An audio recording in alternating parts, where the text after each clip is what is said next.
What if you could walk through life untouched? No heartbreak, no frustration, no emotional chaos, and still care deeply about everything that matters. Imagine being so grounded that nothing anyone says or does can shake your peace. That's the promise of Stoic detachment, not indifference, but inner freedom. Yet, almost no one today knows how to achieve it. We live in a world where emotions rule everything. One message, one rejection, one argument can ruin a whole day. But the Stoics believed something radical, that emotional pain doesn't come from what happens to us, but from how we attach to it. They didn't run away from life, they mastered their response to it. And this mastery begins with emotional detachment, the ability to observe everything, but be owned by nothing. Marcus Aurelius faced betrayal, loss, and constant stress as Emperor of Rome, yet his writings in Meditations radiate peace. He wrote, "You have power over your mind, not outside events. Realize this and you will find strength." But how did he do it? How did he remain calm when the empire burned, when friends turned into enemies, when death surrounded him daily? That's what this video will reveal. 5 timeless Stoic rules that will teach you to emotionally detach from anything without losing compassion, purpose, or love. By the end, you'll see that detachment isn't coldness, it's clarity. It's the space where wisdom begins. To understand detachment, you must first understand attachment. Seneca once said, "We suffer more often in imagination than in reality." Most of what hurts us isn't the event itself, it's our mental replay of it. Someone insults you once, but you replay it 100 times. Someone leaves and your mind follows them for months. That's not pain, that's attachment. The Stoics saw this as self-inflicted suffering, the kind you can end by changing how you think.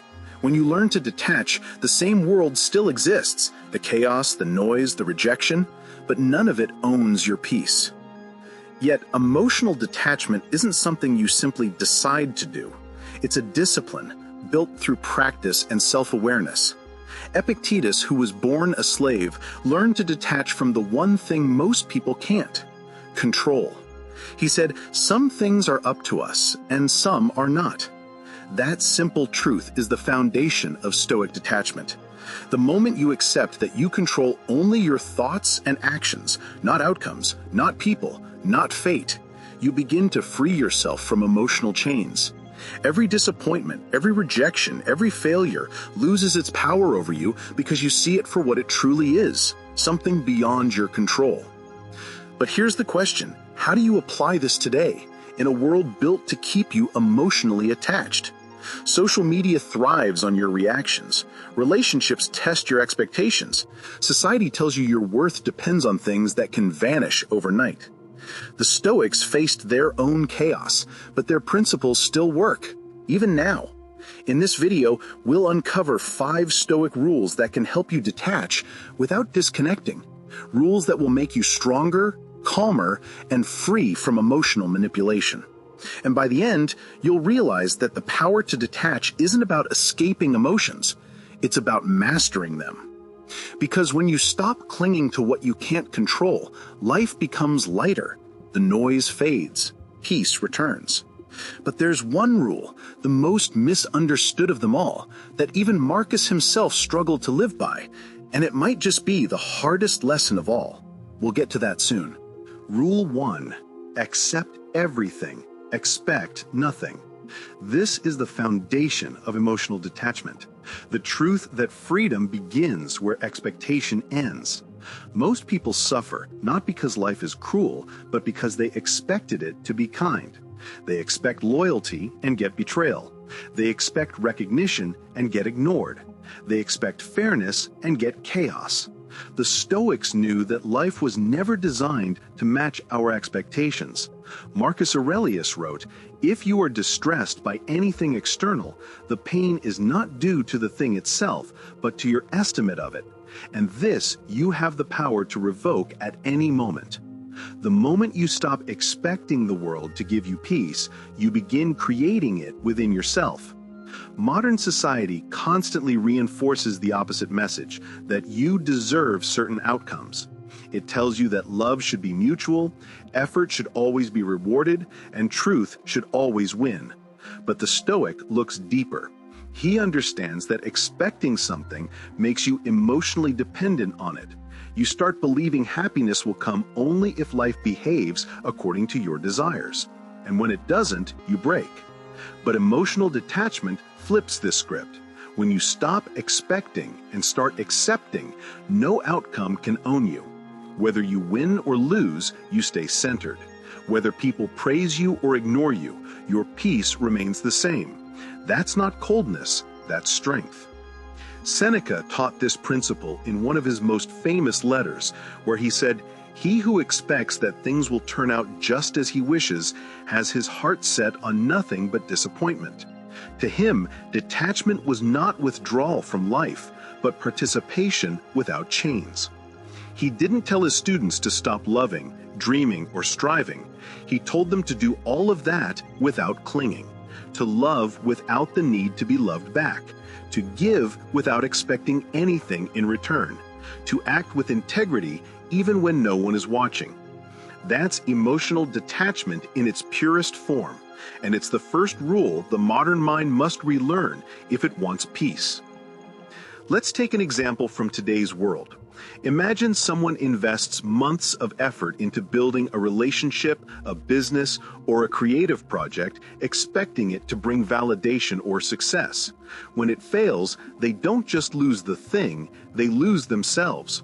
They attach their identity to an outcome. The Stoic would approach it differently. "I will give my best," he says, "but the result is not mine to control." By doing this, he detaches his peace from the result. And paradoxically, this detachment doesn't make him careless, it makes him unstoppable. Because when you're not paralyzed by fear of loss, you act freely, creatively, and fearlessly. This mindset can feel unnatural at first. We've been conditioned to believe that attachment equals care. But the Stoics flipped that illusion. They believed detachment is not the absence of care, it's caring correctly. You don't stop caring about people, work, or dreams. You simply stop depending on them for your sense of peace. Marcus Aurelius once imagined losing everything, friends, family, status, and yet wrote, "If you are doing your proper duty, let it be your care, not that you shall live long, but that you shall live rightly." In that statement lies one of the greatest truths about detachment, to focus not on what happens, but on how you live through it. So the first Stoic rule is clear: accept everything, expect nothing. When you stop expecting life to go your way, you remove the element of surprise. You become ready for both joy and loss, praise and criticism, comfort and pain. You begin to live with what the Stoics called amor fati, love of fate, to not just accept what happens, but to love it as if you chose it. And once you master this, you become emotionally unshakable. But detachment doesn't end there. There's a second rule that challenges something even deeper, something that keeps you tied to people, memories, and pain long after they're gone. And once you understand it, you'll start to see how much control you actually have over your emotions. Rule 2. Observe your emotions. Don't become them. This rule is at the heart of every Stoic practice. You are not your anger, your sadness, or your fear. You are the awareness behind them. But most people live as if their emotions are their identity. One insult, one rejection, one disappointment, and they collapse into it completely. The Stoics called this the loss of reason, the moment the mind forgets its own power. Marcus Aurelius warned himself daily, "You have power over your mind, not outside events." But he also knew the harder part, to remember that truth in the heat of emotion. That's the real battlefield, not the world outside, but the storm inside. Think about it. When anger rises, most people react immediately, say words they later regret, make choices that cause more pain. But the Stoic doesn't rush. He pauses, he watches, He lets the emotion exist without letting it take control. This is not suppression, it's separation. He observes his anger like a scientist studies a flame, knowing it's powerful, but never putting his hand into it. That small pause, that moment of awareness, is where emotional detachment begins. Seneca once said, "The greatest remedy for anger is delay."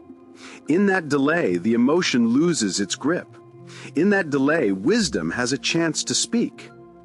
Epictetus gave one of the most practical methods for this. He told his students to treat every emotional reaction like a visitor knocking at the door. When anger knocks, don't immediately open it. When sadness arrives, don't throw yourself into its arms. Ask instead, is this thought within my control? If the answer is no, let it pass. If yes, handle it with reason. This simple question separates the Stoic from the crowd, because while everyone else lives as emotional puppets, the Stoic becomes the one holding the strings. He still feels, but he chooses his response. That's the essence of detachment, feeling deeply, but acting wisely. In modern life, emotional control has become almost impossible. Every notification, every post, every opinion online demands a reaction. People are constantly pulled into anger, envy, fear, emotions they didn't even choose. But the Stoic mindset gives you back the choice. When someone offends you online, you can respond with calm instead of outrage. When things go wrong at work, you can breathe instead of breaking down. Emotional detachment doesn't mean being numb. It means being selective about what deserves your energy. You can't stop waves from coming, but you can learn to surf them with stillness. There's a story of Epictetus that captures this perfectly. A student once complained about being mocked and disrespected. Epictetus smiled and said, "If someone called you a fool and you are not one, why be angry? If you are one, then why be angry still?" His point was clear. Reality doesn't hurt you. Your opinion about it does. The Stoic detaches from emotion not by denying it, but by questioning it. Is this emotion based on truth or on illusion? Most anger, fear, and jealousy come from false perceptions, assumptions about what others think, fear of losing what isn't even yours, or memories of past pain that no longer exist. Once you see the illusion, the emotion dissolves. This is what modern Stoicism trains you to do, to become the watcher of your thoughts, the one who observes without reacting, the one who can sit in chaos and remain calm. Marcus Aurelius practiced this every morning by reminding himself, "Today I will meet people who are ungrateful, arrogant, deceitful." He rehearsed reality, not to harden himself, but to prepare his emotions. So when those people appeared, he didn't react, he recognized. He had already detached from the illusion of surprise. That's the secret of calmness. It's not control over the world, but control over your interpretation of it. So, the second Stoic rule teaches this: emotions are visitors, not masters. Observe them, don't obey them. Feel them, but don't feed them. Once you learn to separate awareness from emotion, the mind becomes untouchable. The next time anger or sadness arise, don't fight it, just watch. It cannot last under the light of awareness. But there's a deeper form of detachment, one that even the Stoics struggled with. It's not about emotions anymore. It's about people. Because the truth is, most suffering doesn't come from events. It comes from attachment to others. And the third rule reveals how to love people deeply without letting them destroy your peace. Rule 3. Love without attachment. This is where Stoicism reaches its most misunderstood and most powerful lesson. The Stoics never said, "Don't love." They said, "Love wisely." Because attachment is not love. It's possession disguised as affection. True love, as Marcus Aurelius understood it, is to care for others deeply, but without letting their actions destroy your inner peace. You can love someone and still not depend on them for your happiness, You can be kind, loyal, and present, yet emotionally free. That is the balance the modern world has forgotten. Most people think emotional detachment means being cold, distant, or heartless, but the Stoics practiced the opposite: rational love. Seneca wrote, "He who loves with moderation will be less troubled by loss." The Stoic doesn't avoid love, he simply avoids need. When you love someone with need, you give them the power to control your emotions. If they stay, you're happy. If they leave, you're destroyed. But when you love with freedom, their presence adds to your peace, not defines it. Epictetus reminded his students, when you kiss your child, say to yourself, tomorrow they may die. Not because he was cruel, but because he understood the law of impermanence. Everything we love is temporary. The Stoic learns to love completely, knowing that truth, and therefore never suffers needlessly when change arrives. Let's bring that to today. Imagine you're in a relationship where your happiness depends on someone texting you back. You're constantly checking your phone, your mood rising and falling with every notification. This is not love, it's dependence. The Stoic mindset breaks that chain. When you detach emotionally, you stop begging the world to make you feel okay. You stop outsourcing peace. You give love freely, but you keep your balance within. That's power. When you can look at someone and say, I love you, but my peace doesn't belong to you, you have reached a level of emotional freedom that very few people ever experience. Epictetus told a story of a man who wept endlessly over the death of his child. The philosopher said gently, "It's natural to mourn, but remember, you're grieving not what happened, but your expectation that it would not happen." That's the root of all suffering, expectation. The Stoics trained themselves to see everything and everyone as temporary visitors. That doesn't make life sad, it makes it sacred.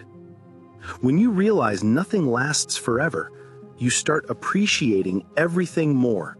You stop clinging and start cherishing. That's real emotional detachment. Not indifference, but appreciation without attachment. Modern Stoicism applies this beautifully. You can love your partner without losing your identity. You can care for your friends without being consumed by their opinions. You can serve others without expecting gratitude. And when people change, leave, or disappoint you, you can remain calm, because your peace was never in their hands. Marcus Aurelius faced betrayal, loss, and political deceit constantly, yet he wrote, "Do not be surprised when the world acts as it does." He had no illusions about human nature, and therefore no unnecessary suffering. The Stoic understands that people are not perfect, nor are they permanent, and that realization brings serenity. So, love deeply, be kind, be compassionate, but don't attach. Detachment doesn't kill love, it purifies it. It turns love into a gift, not a transaction. The more detached you are, the more genuine your care becomes, because you're no longer loving to gain something. You're loving because it's your nature. That's what the Stoics called living according to virtue. But emotional detachment doesn't stop with love or people. There's another chain that holds most of humanity hostage: attachment to outcomes, to success, to wealth, to recognition. We tell ourselves we'll be calm once we get there. But the Stoics warned, you'll never get there if your peace depends on results. The fourth rule exposes this illusion, and it's one that even Marcus Aurelius himself struggled to conquer. Rule 4. Focus on effort, not outcome. This is where emotional detachment becomes unshakable. Marcus Aurelius wrote, "You have power over your mind, not outside events. Realize this, and you will find strength." Most people spend their entire lives chasing outcomes they can't control. Money, approval, status, success. They let the results define their peace. The Stoic, however, focuses only on what he can control: his actions, his thoughts, his discipline. Everything else is noise. Seneca reminded his students that fortune has no jurisdiction over virtue. When you stop tying your happiness to outcomes, you become immune to failure. Because whether you win or lose, you remain the same: steady, clear, and untouchable. Think about it. How many times have you done everything right, studied hard, worked late, given your best, and still didn't get the result you wanted? The promotion went to someone else, your idea got ignored, your effort went unseen. Most people crumble in that moment. They lose faith, burn out, or lash out. But the Stoic doesn't. He understands that the result was never the reward, the effort was. The act of doing your duty, of showing up with integrity and calm, is victory itself. When you detach from the outcome, every day becomes a win. You no longer fear the future because the present moment is enough. This is where Epictetus's discipline shines. He taught, when you are disturbed by external things, it is not the things themselves that trouble you, but your judgment about them. The Stoic's peace doesn't depend on whether things go as planned. It depends on his judgment, his perception. You can lose money, friends, and opportunities, but if you keep your mind steady, you've lost nothing essential. That's emotional detachment at its highest form, being the same calm, grounded person in both victory and defeat. Rule 5. Practice voluntary discomfort. Here lies the final and most transformative Stoic practice. Detachment isn't built through theory, it's forged through experience. Seneca would sleep on the floor once a month and eat the simplest food, reminding himself, "Is this what I feared?" Marcus Aurelius faced the harshness of war, betrayal, and exhaustion, and yet trained his mind to remain undisturbed. The Stoics knew comfort breeds attachment. The more comfortable you are, the more afraid you become of losing it. So they intentionally stepped into discomfort to remind themselves of one truth: you can endure anything. In the modern world, voluntary discomfort might mean taking cold showers, fasting from your phone, spending a day in silence, or walking alone without distractions. These small acts build massive strength. They teach you that you can survive without constant pleasure, validation, or noise. You stop clinging to comfort and start embracing control. When you detach from the need for ease, you become unstoppable. Because nothing can break someone who no longer fears hardship. And this brings everything together, all 5 Stoic rules forming a single truth. Emotional detachment isn't about feeling less, it's about feeling wisely. It's the art of choosing what deserves your energy. The Stoics weren't emotionless statues. They were masters of balance. They loved, cared, and fought deeply, but never let chaos steal their inner stillness. Marcus Aurelius ruled an empire and still wrote nightly to himself, "If it is endurable, then endure it. Stop complaining." He wasn't trying to be superhuman, just sane in a world that isn't. So remember the 5 rules. 1. Control your perception. 2. Accept what you cannot change. 3. Love without attachment. 4. Focus on effort, not outcome. And 5. Practice voluntary discomfort. Together they form a mental shield, a fortress against anger, anxiety, and loss. You won't become detached overnight, but every moment you choose calm over reaction, discipline over emotion, effort over expectation, you're walking the Stoic path. And when life tests you, when people betray you, when plans fail, when emotions rise, pause, breathe. Remember the words of Epictetus: "No man is free who is not master of himself." Emotional detachment is that freedom. It's not the absence of care, it's the mastery of your response. And once you taste that, you'll realize the truth the Stoics lived by. Peace isn't something you find, it's something you build, moment by moment, within yourself.